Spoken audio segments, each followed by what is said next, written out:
This has been a long time coming, this book. I think I've dreamt about doing this for 10 years or more, and in case the name hasn't given it away, it is a combination of quilting patterns and baking recipes. I've dedicated the book to my mum because the recipes are all family favourites that have been passed down through the generations, but they're still things that I bake today for my family, so I hope you really enjoy those.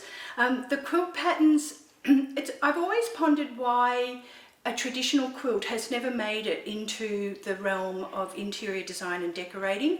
So my whole idea with this book was to show those traditional quilts in a much more modern setting and how you can use them in home dec as well as a bed quilt. So it's a bit of a combination of all the things I love: home, family, handmade, just everything that is dear to my heart. So I hope you love this book as much as I do.